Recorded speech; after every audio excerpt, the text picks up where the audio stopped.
Je suppose que vous faisiez du tennis Oui, tout à ou vous fait, faites toujours. oui. Mhm. Pas moi. Voilà. Euh, Alors du coup, la question, d'accord. Donc la voilà. question est de savoir quand est-ce que, alors quand vous faisiez des matchs de tennis ou des entraînements, qu'est-ce que vous mangez avant, pendant et après les matchs? Je dirais pas grand-chose parce que je ne suis pas une chercheuse. Alors on vous entend pas très bien, Françoise. Je sais pas Ah si oui? Alors, oui, je disais, est-ce que ça va mieux là? Non. un petit peu mieux. Un petit peu mieux. Je ne Voilà. sais pas que faire.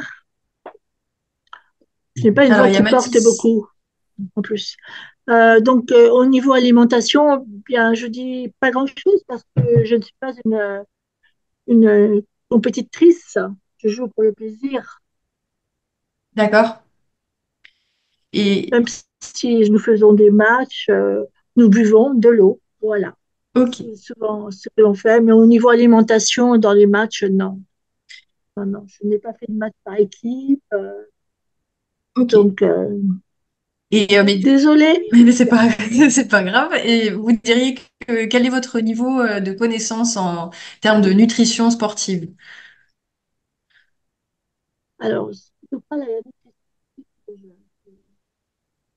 que je connais, puis c'est la nutrition en général. Oui. Il faut être vigilant à ce que l'on mange, des produits sains, beaucoup de verdure, beaucoup de légumes. C'est dans ce sens-là Très bien. Ok. que Eh je bien, parle. écoutez, Sinon, effectivement, pour les sportifs, ils ont l'habitude de se nourrir de féculents, de prendre des féculents, des bananes, oui, lors des matchs essentiellement, et puis et des féculents avant, beaucoup très bien. C'est de bien. l'essence. Eh bien, Bernard, tu écoutez, ah oui, Bernard, allez-y. Oui. Désolé. Surtout Ah, je suis désolée, on vous entend pas très bien le micro. où elle met le micro, là. as raison, pardon. Ah,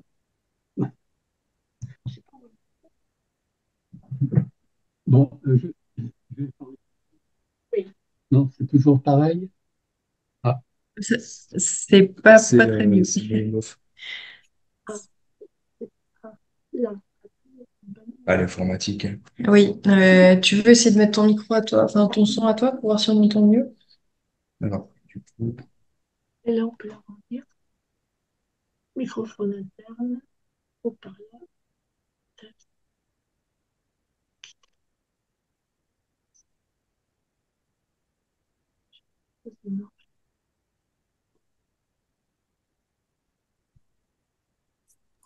ah, là, c'est bon.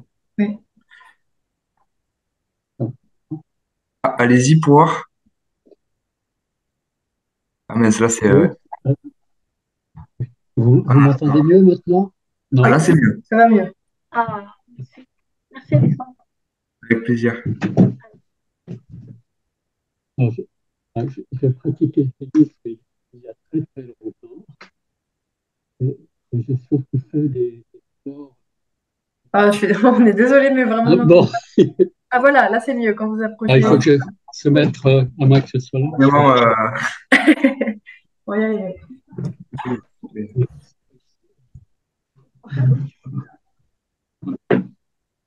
Ici, ça va mieux? ah, Très là, bien, c'est là ah, c'est parfait. c'est Oui, nickel. en fait, ça doit être là, le Ah ouais, micro. parfait. Oui, On oui. vous entend très bien. Donc, je fais surtout des sports extérieurs, beaucoup de marche maintenant, mais avant, beaucoup de tous les sports de montagne. Et D'accord. escalade, montagne, enfin, ski, alpinisme, Himalaya, partout.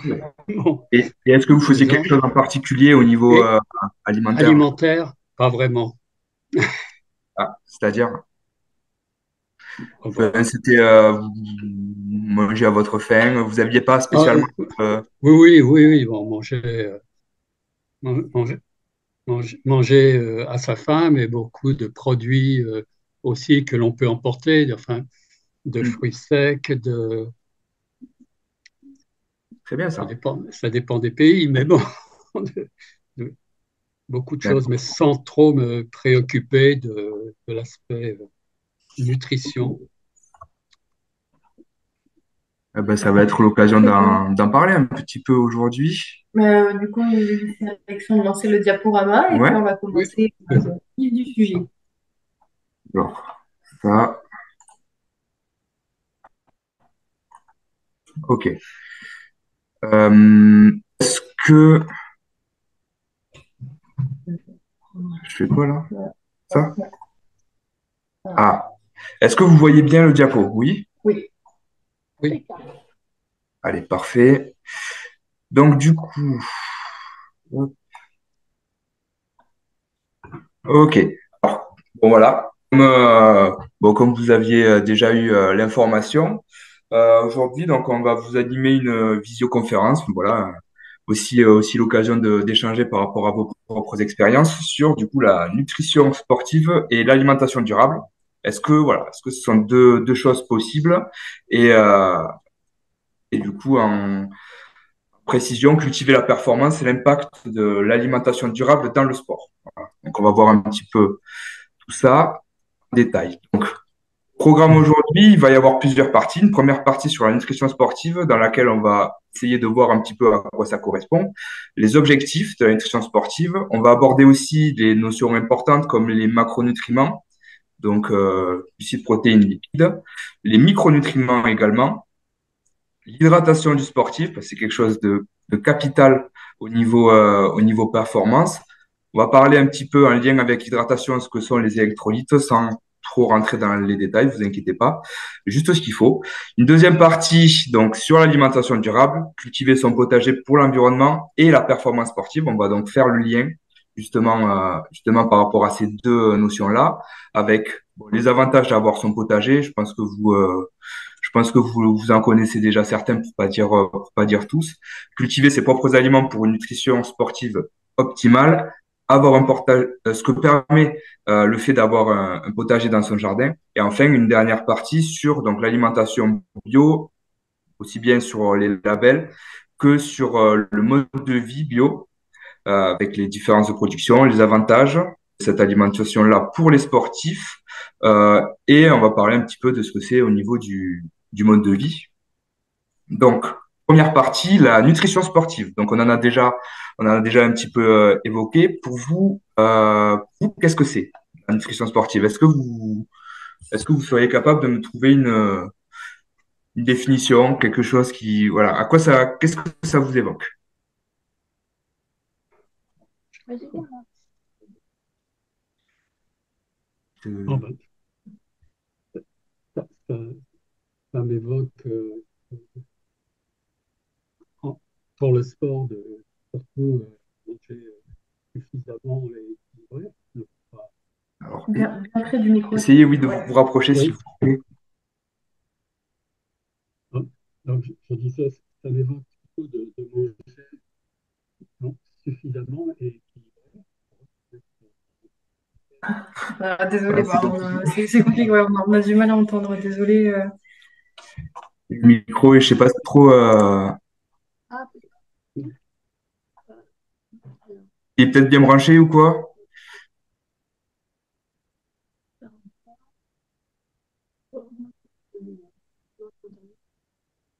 Tout à l'heure, ça marchait bien. Ouais. Après, je sais pas si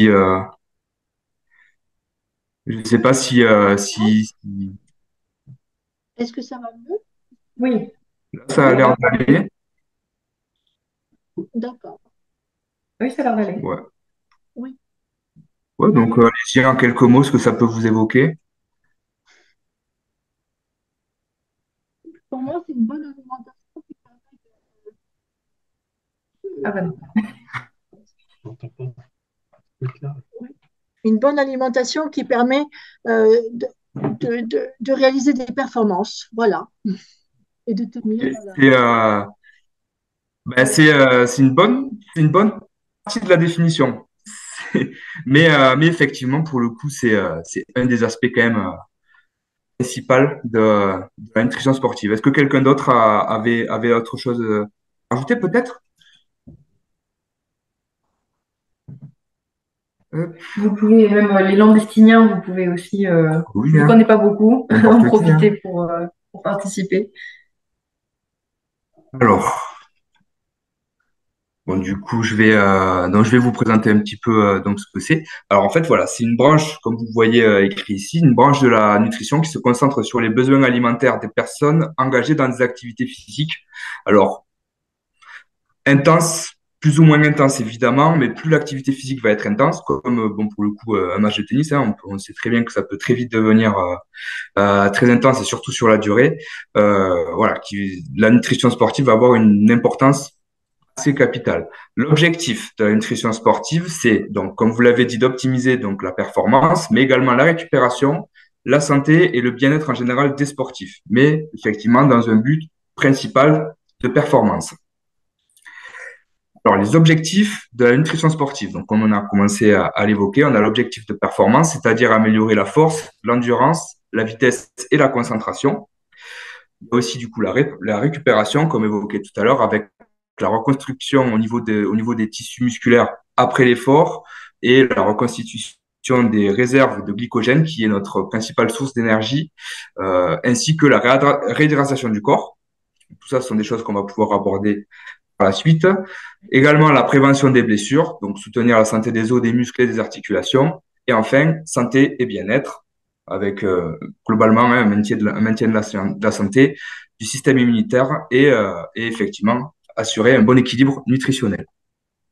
Alors, première partie du coup de la nutrition sportive, les macronutriments.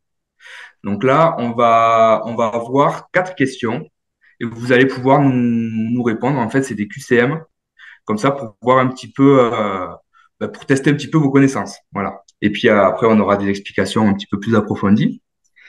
Première question. Donc, je vous invite soit à répondre à l'oral, soit via le chat. Donc, première question, bon, c'est question facile. Quels sont les 3 principaux macronutriments nécessaires pour les sportifs? Et je dis pour les sportifs, mais évidemment, c'est en général pour n'importe qui. Réponse A, les vitamines, les minéraux et les fibres. Réponse B, les acides gras, les protéines et les antioxydants. Réponse C, les glucides, les protéines et les lipides. Il n'y a qu'une bonne réponse. Est-ce que vous avez une idée? Réponse A? Vous pouvez écrire dans le chat si jamais, parce que comme ça, on est sûr de. Vous savez comment faire. Je fais juste des tests, excusez-moi. Pardon, Olivia, il faut Vous pouvez écrire dans le chat si vous. Voilà. Merci Anne. moi je me dis C, mais mon mari dit A. B. Non. Je vois pas le chat direct. C'est pas grave, C'est je pas le grave. vois, je le vois. Là, Ok. vous avez en bas, vous avez une petite bande Sur, accès au chat. on copie sur Ah voilà, c'est d'accord, c'est passé. On est influencé par Anne. Ok. Donc la bonne réponse était la réponse C, les glucides, les protéines et les lipides. Voilà. Voilà ce que sont les macronutriments. Euh, Deuxième question, pourquoi les glucides sont-ils importants avant un match de tennis? Réponse A, parce qu'ils fournissent une source d'énergie rapide. Réponse B, parce qu'ils aident à renforcer les os et rendent plus endurants. Réponse C, ils augmentent la masse musculaire. Ah. On a une réponse A. Ok. Effectivement, c'est la réponse A. Ils fournissent une source d'énergie rapide nécessaire pour soutenir l'effort physique intense pendant un match de tennis. Troisième question, quels sont les avantages des protéines pour la récupération musculaire après l'exercice? Elles aident à renforcer les os, elles aident à reconstruire et à réparer les tissus musculaires, elles augmentent, petite erreur de frappe, elles augmentent l'explosivité et la souplesse. Comment elle est Et bien, vous aviez raison. C'est la réponse B, elles aident à reconstruire et à réparer les tissus musculaires, entre autres, hein. Évidemment, il y a tout un tas d'autres fonctions. Donc, à réparer les tissus musculaires endommagés pendant l'exercice, donc favorisant une récupération plus rapide, plus optimale. Quatrième question, pourquoi les acides gras essentiels sont-ils importants dans l'alimentation d'un athlète? Ils soutiennent la santé cardiovasculaire, la fonction cérébrale et la régulation de l'inflammation. Ils augmentent la production de sucre et d'énergie, réduisent la masse musculaire.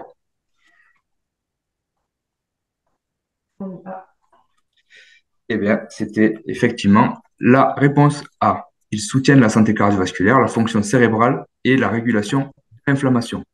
Donc, cela étant fait, je vois que vous avez quand même, de bonnes connaissances de base. On va quand même revoir un petit peu la base de chacun de ces macronutriments, c'est-à-dire les glucides. Donc, les glucides, comme on l'a dit tout à l'heure, principale source d'énergie pour les sportifs, notamment les activités de haute intensité comme le tennis. Ça doit être une part importante de l'alimentation pour garantir justement des réserves suffisantes de glycogène dans les muscles. C'est la façon dont le corps va pouvoir stocker les molécules de glucose pour les rendre disponibles ben, pour l'activité physique et sportive. Alors, quelles sont les sources alimentaires de glucides? On a les fruits et céréales, riz, quinoa, avoine, pâtes, semoule, boulgour, etc. Les tubercules, comme les pommes de terre et les patates douces. Les légumineuses, comme les haricots, les lentilles. Et les légumineuses, évidemment, comme les haricots, lentilles et pois chiches. Maintenant, les protéines. Donc, les protéines responsables, entre autres, de la réparation et de la croissance musculaire. Les besoins en protéines augmentent avec l'intensité et la durée de l'activité physique, hein. Forcément, les besoins, ils vont devoir être en conséquence par rapport aux différents efforts fournis. Après, là, je parle uniquement de l'aspect réparation et croissance musculaire, mais effectivement, les protéines rentrent quand même en jeu dans tout un tas de réactions physiologiques, notamment au niveau hormonal, au niveau enzymatique, ce sont des protéines. Ben, et après, au niveau évidemment articulaire, cartilagineux, à peu près tout ce qui constitue notre structure. Alors, je me permets juste de t'interrompre une petite seconde. J'ai vu que France, tu nous avais rejoint du tennis club de Travée. Voilà, donc bienvenue. Bienvenue. Et donc, juste pour te résumer, on a commencé un petit peu en parlant de macronutriments, dans la performance sportive, donc ce que c'est un peu la nutrition sportive, et échanger sur ce qu'on a tendance à manger lors d'un entraînement, d'un match à forte intensité. Voilà, donc je laisse poursuivre Alexandre, et si jamais France, tu veux intervenir, avec grand plaisir.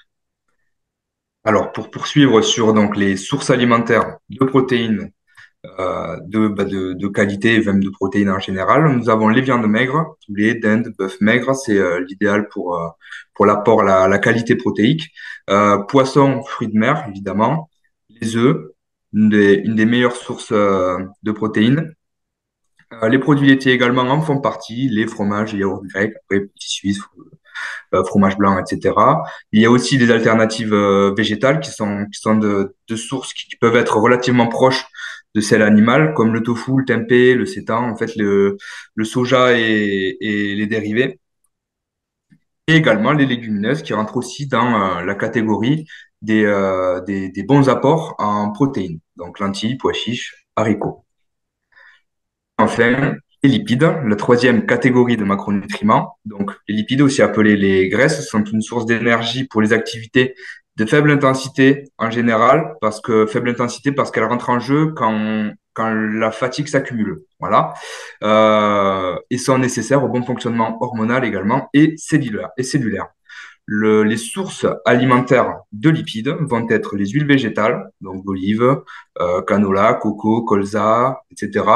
L'avocat également, noix et graines, donc amandes, noix de cajou, graines de chia, graines de lin. Les poissons gras, donc tout ce qui va être saumon, maquereau, sardines, thon également. Et les produits laitiers, donc plutôt gras, hein, fromage, beurre, lait entier, évidemment à consommer avec parcimonie. Alors maintenant, on va aborder la partie des micronutriments. Les macronutriments, à l'inverse des micronutriments, c'est dans le nom, les macronutriments, ce sont des besoins qu'on a, des besoins corporels, et qu'on a besoin en grosse quantité. Et la différence avec les micronutriments, c'est que ce sont des éléments aussi essentiels, mais nous avons besoin en très faible quantité, en toute petite quantité. Et on va voir aussi à quel point ça peut être capital pour justement les sportifs. Donc là, pareil, on va commencer avec quelques petites questions, histoire de voir un petit peu où est-ce que vous vous situez à ce niveau-là, quelles sont vos connaissances déjà. Euh, Pourquoi les vitamines et les minéraux sont importants pour les sportifs? Réponse A, ils aident à renforcer les os et à améliorer la digestion. Ils sont essentiels pour le métabolisme énergétique. Ils augmentent la production de sucre dans le corps. Qu'est-ce que Voilà, vous dites? donc France, donc, pour que tu ne sais pas l'avance, si tu veux, tu peux répondre dans le intervenir ou répondre dans le chat. Voilà. Je le souhaite. Tout à fait. Alors, on a du A, du B.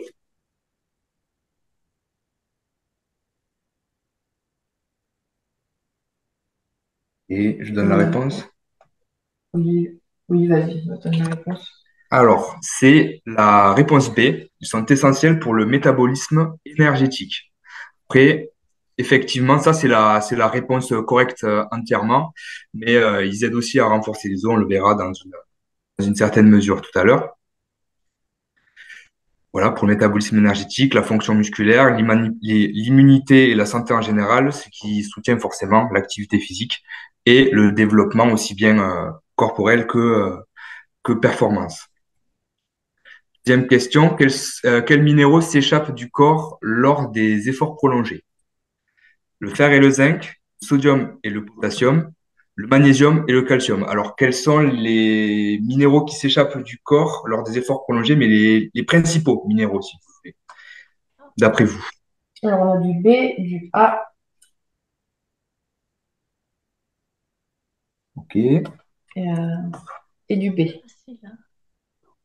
Alors, la bonne réponse, c'est la réponse B. Le sodium et le potassium sont les deux minéraux principaux qui sont évacués par le corps lors d'efforts prolongés. Mais il y a aussi la réponse C qui est juste, puisqu'il y a une faible quantité de magnésium et de calcium qui peut s'échapper lors d'un processus que je ne dis pas.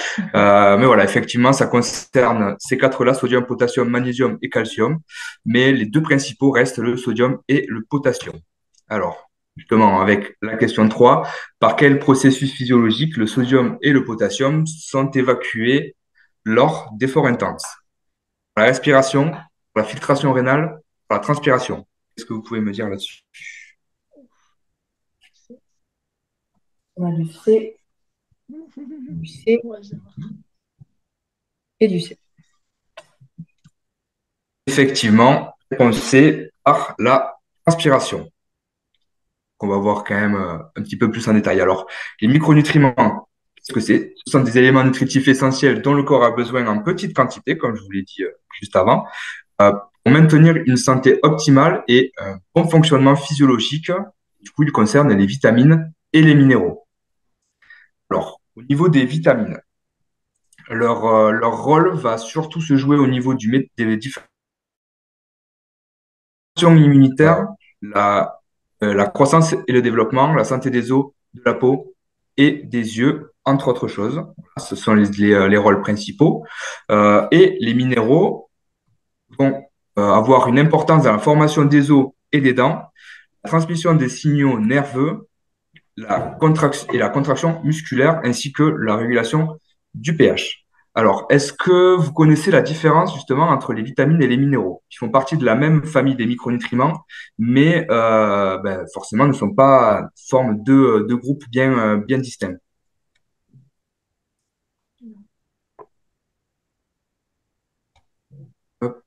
Non. Alors, du coup, pour répondre à cette question, la seule différence, la différence principale, c'est que les vitamines sont des molécules dites organiques, voilà, et les minéraux sont des molécules dites inorganiques. C'est la principale différence entre les deux. C'est-à-dire. Alors, c'est-à-dire que les vitamines du coup, vont avoir directement un lien au niveau du métabolisme énergétique. Ce sont des molécules organiques qui sont en quelque sorte vivantes.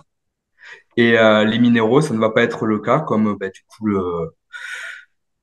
c'est pas tout à fait, c'est ce qu'on appelle les sels minéraux. Ce sont des substances qui sont juste inorganiques, qui vont pas avoir de fonctionnement organique quoi, pour le coup. Voilà, c'est ça. D'accord. Et le transport des nutriments, évidemment, j'ai oublié. Alors, donc là, on va passer un petit peu sur les principales vitamines et minéraux, donc essentiels pour le sportif, mais aussi pour la population en général, évidemment. Mais pour les sportifs, ça va avoir un rôle tout déterminé. Donc, le premier, c'est le fer, qui est essentiel pour le transport de l'oxygène dans le sang et la production d'énergie. Fer qu'on peut retrouver donc dans la viande rouge, les volailles, poissons et fruits de mer, légumes verts comme les épinards et le brocoli, et légumineuses, lentilles et pois chiches. Hop là, ça c'est le calcium. Donc voilà, dans lentilles et pois chiches. Donc aussi bien dans le végétal que dans l'animal, on peut tout à fait trouver son compte au niveau de ces apports. Oui. Est-ce que, il y en a pas aussi dans les amandes, il me Si, semble? si, il y en a aussi dans les amandes, mais ça c'est les. D'ailleurs, plus que dans les épinards, il me semble. Ah, c'est vrai que ça, j'ai pas la donnée exacte, mais c'est vrai que j'aurais pu aussi le citer, ouais, dans les alternatives végétales, effectivement. Euh, donc ensuite, évidemment, on a le calcium qui est crucial pour donc la santé des os et des dents, mais également pour la contraction musculaire. C'est ça qui va nous intéresser. Donc les principales sources de calcium, ça va être donc évidemment les produits laitiers, les légumes verts également. Les poissons arêtes comestibles, comme les sardines, le saumon en conserve ou les anchois également, parce que le calcium va se trouver dans justement ces arêtes. Oui. Est-ce que vous avez des questions? Jusque-là, vous ça va. N'hésitez pas à écrire vos questions sur le chat hein, si jamais je les intercepte. C'est vrai. Ouais, à l'affût. Vas-y. Alors, le magnésium. Magnésium qui est impliqué dans plus de 300 réactions enzymatiques, y compris celles liées à la production d'énergie et à la contraction musculaire également. Les sources de magnésium vont être donc également au niveau des noix et des graines, des légumineuses, des légumes verts, des céréales plutôt complètes, mais même si c'est pas complet, il y en a également, comme le riz brun, l'avoine ou le quinoa, et également les poissons gras, saumon, maquereau, thon, sardines, etc. Maintenant, on va passer sur les deux vitamines les plus importantes qu'on pourrait citer, la vitamine D, donc, qui est essentielle pour l'absorption notamment du calcium, la santé osseuse et dans la fonction immunitaire. On va donc trouver, grâce à l'exposition du soleil, évidemment, la fameuse vitamine D qu'on manque tant en période d'hiver, poisson gras, saumon, thon, maquereau, dans les œufs également, puis dans les suppléments qu'on peut retrouver en pharmacie pour ceux qui ont un accès limité au soleil, justement, ou des besoins accrus. C'est pour ça que ça peut être assez recommandé de se supplémenter en vitamine D, notamment l'hiver où justement il y a beaucoup moins d'exposition au soleil, bien parce qu'il fait froid ou parce que le soleil se couche beaucoup plus tôt. Ça, c'est pour ceux qui sont dans le nord. Voilà, c'est ça. Ici, on en a moins besoin. Alors, ensuite, on a la vitamine C. Donc, la vitamine C, la bien connue, qui est essentielle pour la santé donc, des tissus conjonctifs. Les tissus conjonctifs, ça va être tout ce qui est articulaire, hein, au niveau cartilagineux et tendineux, et de l'enveloppe musculaire également, entre autres, ainsi que des tissus, avec la cicatrisation des plaies et pour aussi les propriétés fortement antioxydantes qui vont avoir un rôle essentiel au niveau notamment de la récupération. Les sources de vitamine C donc, vont être les agrumes, donc sont les fruits rouges globalement, les kiwis, les poivrons également sont très très riches en vitamine C, notamment les poivrons rouges, et les brocolis, les épinards. Voilà. J'aurais pu aussi évoquer la vitamine du groupe B, mais c'est vrai que celles-ci sont vraiment capitales. On a une question de Oui. Frédéric qui demande est-ce qu'il est bon de prendre des compléments en vitamines tous les jours ou est-ce qu'il y a un risque pour la santé à long terme? Alors, au niveau de la vitamine C, il n'y a pas spécialement de contre-indication de santé. Euh, donc, c'est pas particulièrement problématique. On peut se supplémenter en vitamine C tous les jours, évidemment, sans tomber dans des excès. On essaye de se limiter de toute façon voilà, aux doses recommandées, sans Est-ce que exagération. peut-être, alors Frédéric, vous parlez d'une vitamine en particulier ou c'est tout? Ah, moi, je parlais juste de la Ah, on vitamine ne vous C. entend pas. Ah, vous avez tu as le son? Oui. Ah, ben, je l'ai pas. Oui, ben non, mais du coup, Est-ce que vous avez activé votre micro?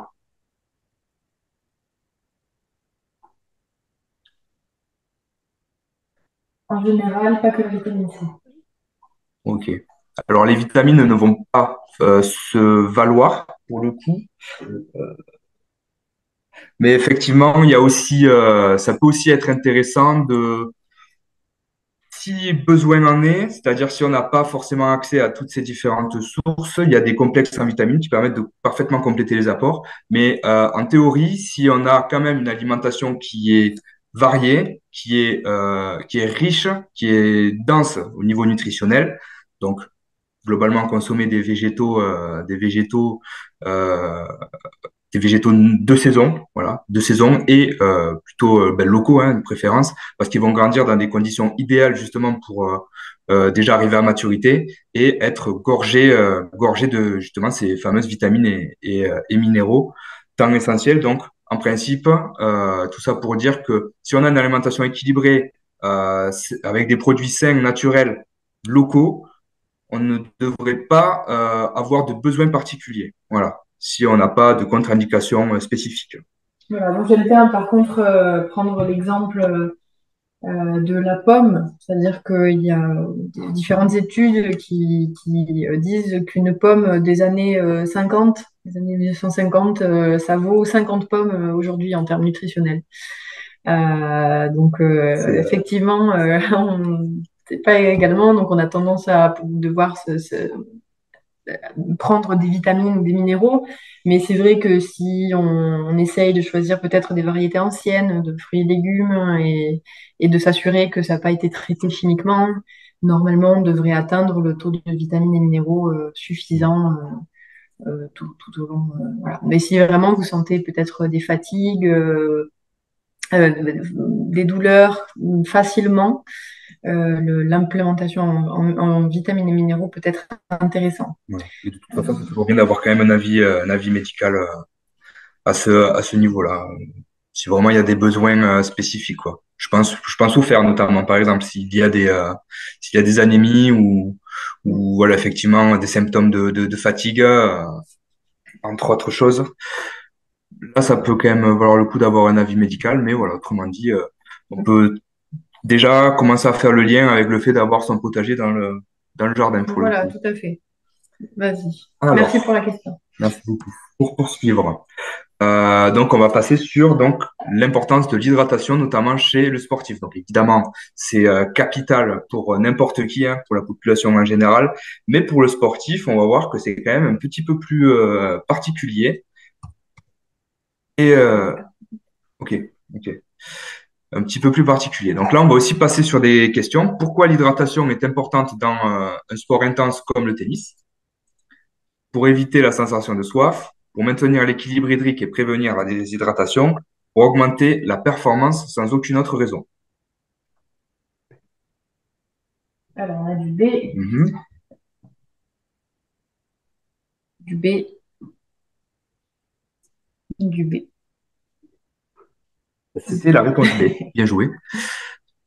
Deuxième question. Quels sont les effets de la déshydratation sur la performance sportive? Diminution de la vision, diminution de la capacité de concentration, de réaction, amélioration de la coordination. B. Ben, c'était B aussi, bravo. Oui, B. Donc, effectivement, diminution de la capacité de concentration et de réaction. Est-il recommandé de boire de l'eau pendant un match de tennis? Lorsque vous vous sentez fatigué, avant de commencer le match, intervalle régulier dans le match. Ah, c'est réactif, hein. Là, ça y va, ça maîtrise. Ouais. B et C. C'est pas faux.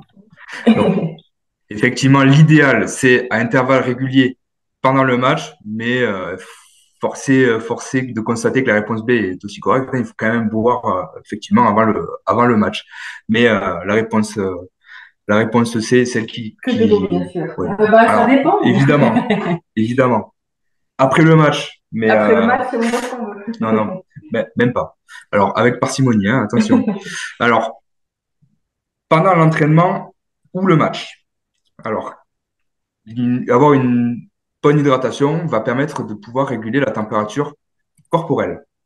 Dans l'exercice, il y a effectivement une perte d'eau via la transpiration, comme on l'a vu tout à l'heure.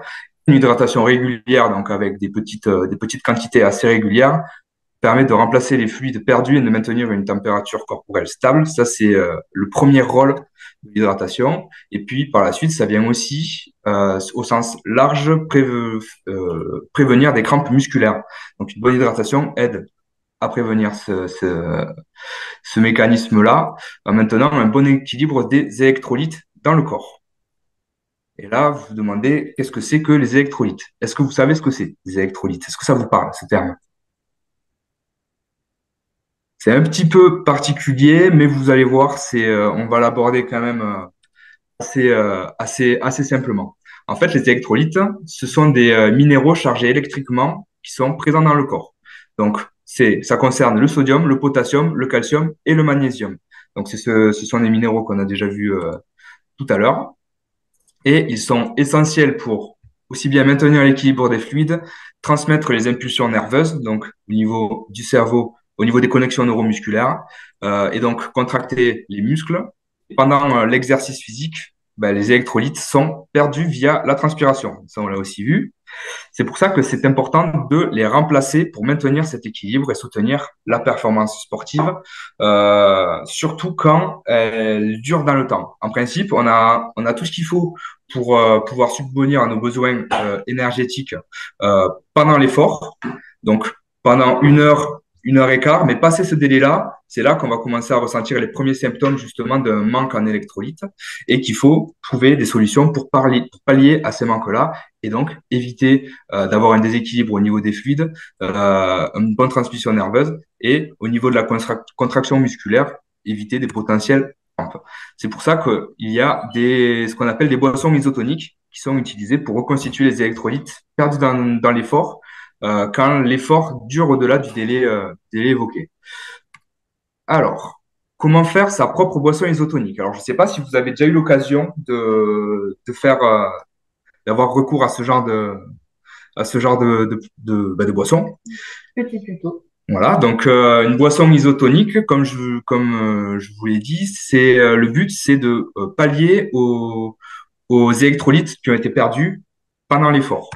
C'est pour ça que pour faire une bonne boisson isotonique, il vous faut 1 litre d'eau pour l'apport hydrique, pour l'eau que vous allez perdre via la transpiration notamment, une belle pincée de sel de mer pour l'apport en sodium qui est responsable de la contraction musculaire, un jus d'orange pressé pour l'apport en potassium et en vitamine C, potassium qui lui vient surtout gérer le potentiel de relâchement du muscle. C'est pour ça que si on manque de potassium, pour le coup, le muscle il va se contracter, mais il va pas se relâcher. Et là, on va avoir ce qu'on appelle la crampe. Voilà. Ensuite, 2 cuillères à soupe de miel ou de sirop d'érable pour l'apport en glucides et pour l'apport énergétique justement par rapport au glucose. Et le jus d'un citron pour le goût, pourquoi pas, et surtout pour l'apport en vitamine C également. Donc là, avec ça, vous avez ce qu'il vous faut pour maintenir un bon apport hydrique et un bon apport en électrolyte pour pallier justement au manque. Pour citer un exemple, par exemple, moi, celui qui me vient en tête, c'est Raphaël Nadal, qui a été malheureusement éliminé beaucoup trop vite, mais bon, il laisse la place aux autres. On voit qu'il a toujours une petite bouteille, il place toujours ses bouteilles méthodiquement et il y a toujours parmi celles-ci, donc une bouteille d'eau et une bouteille qui est en général orange, sans doute parce il doit y avoir justement du jus d'orange potentiellement, ou alors que c'est une boisson isotonique contenant justement de l'orange. Donc voilà, c'est pour ça qu'on voit les sportifs passer une certaine durée d'effort intense qui vont se mettre à consommer des petites quantités de ces boissons-là pour toutes les raisons déjà précisées. Pas besoin de magnésium, dit Frédéric. Alors, le magnésium, pas dans le cadre d'une boisson isotonique. Après, après C'est pas un électrolyte, le magnésium. voilà, c'est ça. Après, effectivement, pourquoi pas en apporter ben, justement via des fruits à coque, par exemple. Euh, Pareil, si jamais vous n'avez pas la possibilité d'avoir un jus d'orange pressé, manger une banane qui est aussi très riche en potassium peut être pertinent. D'ailleurs, les sportifs ont tendance à quand même consommer aussi des bananes pendant les efforts intenses. Voilà, donc le magnésium, c'est juste pas dans ce cas-là parce que Voilà, c'est pas un c'est électrolyte. pas un électrolyte, mais à part, disons, c'est bien de se Mais oui, supplémenter si vous en évidemment, avez besoin. évidemment. Ok, donc là on a fini pour ça. On va aborder rapidement aussi bah, du coup la partie alimentation durable. Et voilà, le plus important, Voilà, c'est que vous on y attendiez vient, tous. on y vient, on y vient. Donc cultiver son potager pour l'environnement et la performance sportive. Là on rejoint un petit peu toutes les données. Alors là, je pense que bon, vous les connaissez. On va quand même rappeler un petit peu les avantages que ça peut avoir d'avoir son propre potager. Bon, déjà, l'accès direct naturellement à des produits frais, une qualité nutritionnelle supérieure, une saveur améliorée. Hein, l'exemple typique, les tomates, quoi, hein, pour le coup, qui sont incomparables par rapport à ce qu'on peut trouver n'importe où dans le commerce, hors marché évidemment. Une réduction de l'empreinte carbone hein, par rapport au fait qu'il y a moins de transport et une réduction de l'utilisation d'énergie. Également, l'aspect pédagogique que ça peut avoir, ben, notamment pour les plus jeunes, avec l'apprentissage de la culture des aliments. Et les moins jeunes aussi. Et les moins jeunes aussi, tout le monde y gagne. Alors, cultiver ses propres aliments pour une nutrition sportive optimale. Est-ce que c'est possible? Eh bien là, je me suis appuyé sur les fruits et légumes que tout le monde est susceptible d'avoir dans son propre potager. Et on va faire une petite analyse nutritionnelle pour voir quels sont les apports intéressants que peuvent avoir ces différents aliments pour une nutrition sportive optimale. Donc, pour commencer, donc la tomate qui est riche en antioxydants qui servent à réduire le stress oxydatif. Alors, pour faire très simple, l'effort physique intense, prolongé, a tendance à augmenter la production de ce qu'on appelle des radicaux libres et vont donc favoriser du coup l'apparition de stress oxydatif, c'est-à-dire c'est aussi lié au pH sanguin, mais l'effet néfaste de tous ces éléments-là va être pour le coup totalement occulté grâce aux apports en antioxydants. C'est pour ça qu'on va le voir, on va revoir ces termes souvent. C'est aussi riche donc en vitamines. Hein. Donc, pour rappel, ça va avoir un intérêt au niveau du système immunitaire et de la réparation des tissus et donc de la récupération. Ensuite, Alors, oui. juste petite parenthèse par rapport aux tomates. Si vous ne le saviez pas, c'est intéressant, surtout pour les hommes, de consommer des tomates cuites. Donc, soit en sauce, soit dans un plat quelconque, parce que ça va permettre la libération d'une molécule qui s'appelle le lycopène et qui permet de lutter, enfin de prévenir les cancers de la prostate. Donc, il a été prouvé que plus on mange de tomates, moins on a de risque d'avoir un cancer de la prostate. Donc, messieurs, mangez des tomates cuites. Manger les tomates, c'est important. Tomates cuites. Et les tomates crues sont très bonnes aussi. Surtout que ça vient du potager, alors là, on peut y aller. Pour poursuivre, donc, les fraises, qui sont également donc très riches en antioxydants et en vitamine C, donc comme n'importe quel fruit rouge, hein, c'est blindé d'antioxydants et de vitamine C. Ça, c'est hyper important, notamment pour le sportif. Les fibres qui améliorent la digestion et l'absorption des nutriments. Ensuite, on a aussi donc la courge. Donc, tout type de courges hein, sont relativement similaires en termes de qualité nutritionnelle. Ils sont très riches en vitamines A, C et B9 qui renforcent globalement le système immunitaire, la récupération musculaire et qui maintiennent donc une santé optimale. Ensuite, on a les aromatiques, donc basilic, menthe, persil, entre autres, qui sont globalement riches en antioxydants, vitamines A, C et K qui donc vont avoir directement un bon À quoi sert la permettre une bonne. vitamine K? Alors, la vitamine K, c'est une vitamine qui a directement un lien avec la coagulation sanguine. C'est-à-dire que c'est celle qui va permettre ben, au sang de coaguler. Voilà, tout simplement. C'est pour ça qu'en général, les personnes des problèmes cardiaques prennent un traitement anti-vitamine K pour avoir le sang plus fluidité. Donc, permet de ne pas coaguler, plutôt. Anticoagulation. Ouais, Coaguler, les ça fait que ça fasse des caillots. anticoagulants. Ah, c'est ça. Oui, oui, tu as raison. Ouais. C'est vrai. Et donc voilà, ça a un impact au niveau de la coagulation sanguine. Ensuite, les pommes de terre, les classiques, hein, riches en vitamine C, riches en potassium, ce qui aide donc, comme on l'a dit tout à l'heure, à prévenir des crampes musculaires, riches en fibres et en glucides complexes qui fournissent une source d'énergie durable et évidemment font beaucoup de bien au transit. On a aussi donc les poivrons qui sont très riches en vitamine C, vitamine A et en fibres. Donc toujours pareil, hein, idéal pour la santé immunitaire et la réparation cellulaire. Alors, qu'est-ce que permet le fait d'avoir un potager dans son jardin? Donc, ça permet donc de fournir une abondance de légumes et de fruits bénéfiques pour les sportifs et pour monsieur et madame tout le monde, pour n'importe qui. Ça aide à garantir un apport régulier en nutriments essentiels, évidemment dans le cadre d'une alimentation qui est équilibrée. Ça améliore les performances et la récupération tout en favorisant un mode de vie sain et durable. Optimise donc la nutrition sportive, encore une fois, de manière naturelle et écologique. Et puis, ça sensibilise aussi tout public à la biodiversité, à Voilà, l'écologie et à l'importance de ce qui nous entoure. c'est ça. Voilà. Est-ce que vous avez des questions pour l'instant? Est-ce que ça va? Ok, tout a l'air d'aller bien. Parfait. Impeccable. Donc, juste petite parenthèse par rapport à cette dernière partie. Euh, c'est un petit peu pour montrer l'importance d'une alimentation sans utiliser de produits de synthèse. Donc, alors, il est écrit alimentation bio, mais bien sûr, ça inclut tout type d'agriculture qui respecte, disons, l'environnement et la nature. Donc, permaculture, agroécologie, qui n'utilisent pas de pesticides, voilà, qui sont les meilleurs pour notre santé et la santé de l'environnement, bien sûr.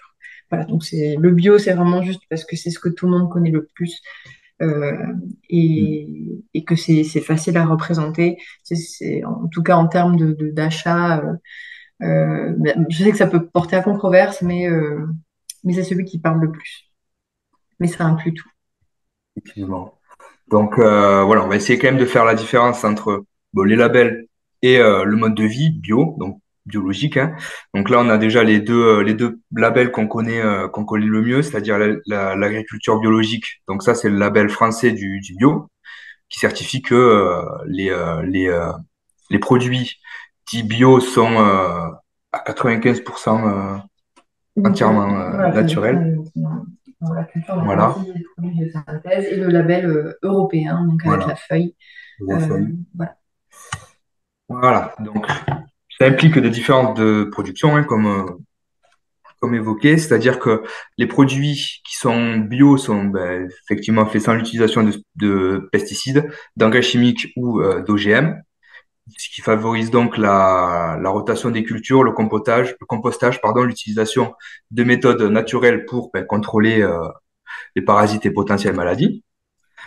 Alors que le non-bio peut, à l'inverse, impliquer l'utilisation intensive donc, de pesticides et d'engrais chimiques, et les méthodes agricoles peuvent nuire à la biodiversité et à la qualité des sols et à la santé des écosystèmes. Donc ça, c'est...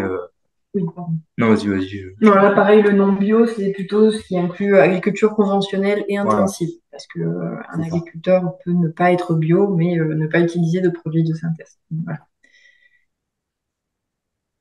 Alors, les avantages de l'alimentation bio pour les sportifs. Donc, évidemment, une meilleure qualité nutritionnelle. Je pense que ça, vous l'aurez compris. Niveau plus élevé, donc, de certains nutriments, tels que, voilà, les antioxydants, les vitamines et les minéraux. Alors, pourquoi? Parce que ce sont des méthodes de culture qui favorisent la santé des sols et donc la biodiversité. Donc, naturellement, ça vient enrichir tout ça. Évidemment, moins de pesticides et de produits chimiques. Donc, voilà, les résidus de pesticides qui peuvent avoir un impact direct sur la santé, en particulier donc chez les athlètes, hein, qui peuvent complètement aller dans quelque chose de contre-productif par rapport à tout ce qui est nutrition sportive, hein, performance, récupération et santé et bien-être de manière globale.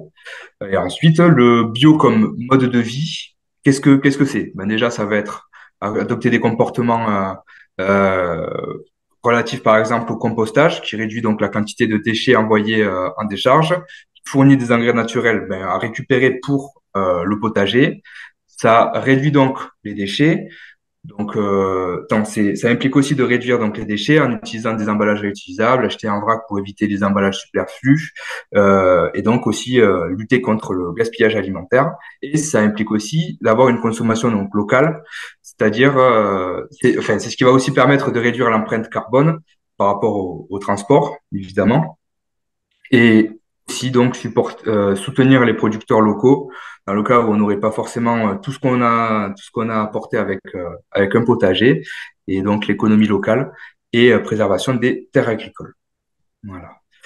Donc, pour conclure, on va revoir un petit peu tous les points on aura vu aujourd'hui. Donc, les deux aspects. Sous forme de débat, peut-être Ah ben, comme ça. complètement, complètement. Voilà, comme ça.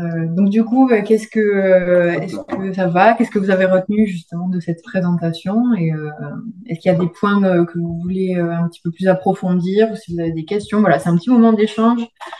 Pardon. Un petit moment d'échange entre tout le monde. Si vous avez aussi des points, peut-être des idées reçues sur l'alimentation que vous aimeriez bien élucider, voilà, n'hésitez pas.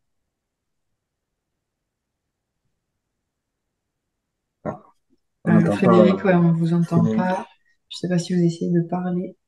Là, Peut-être. Ah, oui, ça y est. là, on entend. Ouais, excusez-moi, désolé, mais j'ai des soucis avec mon ordinateur. Et donc, j'ai loupé le début de la visio. Ça sera possible après d'avoir les planches ou de les... Bien sûr, oui, je vous enverrai le diaporama. Oui, Ouais, Oui, parce que c'était, enfin, vraiment, j'ai trouvé ça très intéressant, mais je suis arrivé un peu en cours. Je suis désolé. pas de problème. Merci. Donc, au début, donc au début, comme je disais, on parlait plus de ce que c'était la nutrition sportive Ouais, c'est ça.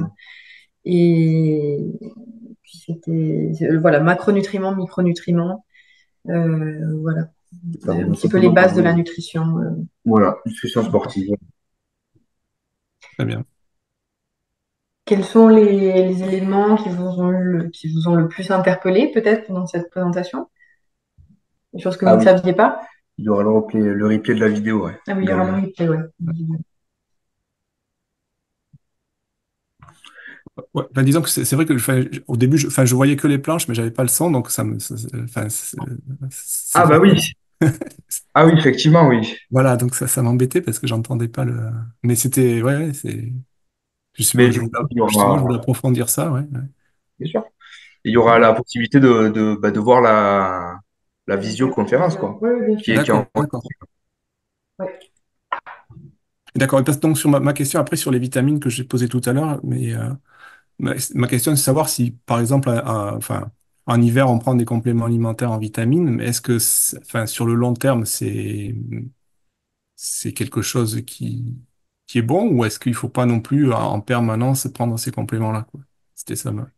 Alors, justement, c'est à nuancer, quoi, parce que forcément, chaque individu est unique, c'est-à-dire que les besoins, ils vont changer, hein, d'une personne à Ouais. l'autre, en fonction du contexte, en fonction de son environnement, de son mode de vie, de ses différentes consommations.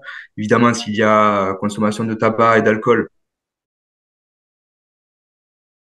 et des choses, au même titre que la pollution, par exemple, qui vont surtout influencer au niveau de l'action que les vitamines, différentes vitamines et minéraux vont pouvoir avoir au sein du corps. C'est-à-dire que les mécanismes ne vont pas être aussi fluides que si, évidemment, il y avait un mode de vie sain, sans alcool, sans tabac, enfin voilà, Ouais. avec une alimentation déjà relativement équilibrée.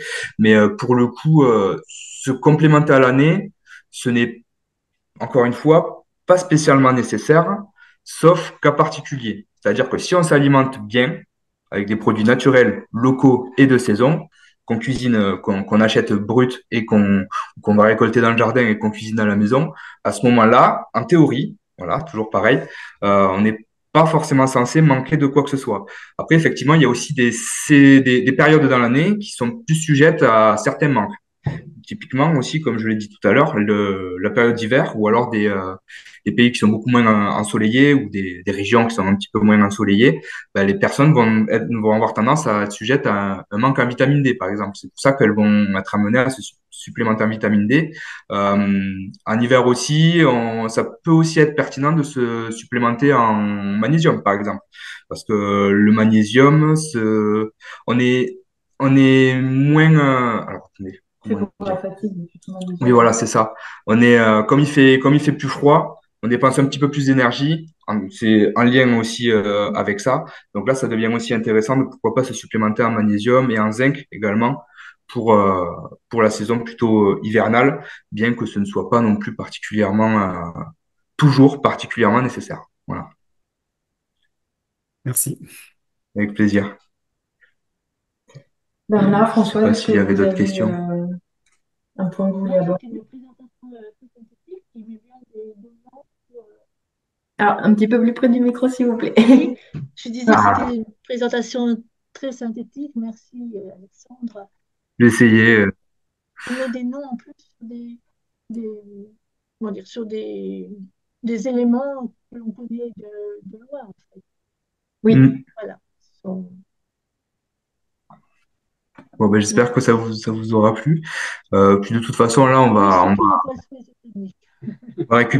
on va simplement récapituler les points clés, hein, en fait, qu'on Oui. aura vu un petit peu tout au long de cette, Alors, juste avant, je de voulais cette visio. juste. J'ai un petit point pour moi, Oui. parce que j'aime bien le préciser, que le bio comme mode de vie, en fait, moi, j'aime bien faire la différence entre le bio et la bio. Pour moi, le bio, c'est vraiment le label, le marketing, la pratique agricole sans pesticides, voilà. Et la bio, c'est vraiment plus du coup le mode de vie, comme on pourrait parler par exemple d'agroécologie ou de permaculture. C'est pas non seulement consommer bio, mais c'est aussi Mm. vivre la bio avec des certaines valeurs, une certaine éthique dans sa consommation. Voilà, petite parenthèse. Bah, t'as bien raison. Voilà. Donc, tu peux reprendre les Bon, après, éléments. c'est pour conclure, mais voilà, l'idée, c'est d'essayer de retracer un petit peu tout ce qu'on aura vu là au cours de cette visioconférence. Donc, effectivement, les deux aspects essentiels pour la santé et le bien-être, à savoir la nutrition sportive et l'alimentation durable. On aura fait le lien. L'importance de la nutrition sportive, aussi bien pour soutenir la performance que la récupération et la santé globale. Et principaux macro et micronutriments pour ah mince, bon là il y a complètement une erreur, une erreur de frappe. Mais les principaux macro et micronutriments et leur importance par rapport à l'activité sportive. Également l'importance de l'hydratation chez le sportif avec un petit point fait sur la boisson du sportif, la boisson dite de l'effort, donc la boisson isotonique pour permettre de pallier aux pertes hydriques et électrolytiques pendant un effort qui dure dans le temps comme le tennis, hein, au hasard, ainsi que les avantages du coup de cultiver un potager pour avoir une alimentation saine, écologique et parfaitement adaptée à la pratique sportive. Donc, pour résumer, tout ça, c'est quand même lié au fait d'avoir une alimentation équilibrée et nutritive dans le sens dense en nutriments, ce qui est essentiel pour soutenir la santé globale, mais surtout la performance sportive, alors que les pratiques alimentaires durables, comme la culture du potager pour le coup, peuvent parfaitement contribuer aussi bien à la santé de la planète, tout en nous fournissant des aliments de qualité pour nourrir aussi bien le corps et l'esprit dans une perspective toujours pareil de performance. Voilà pour la petite conclusion.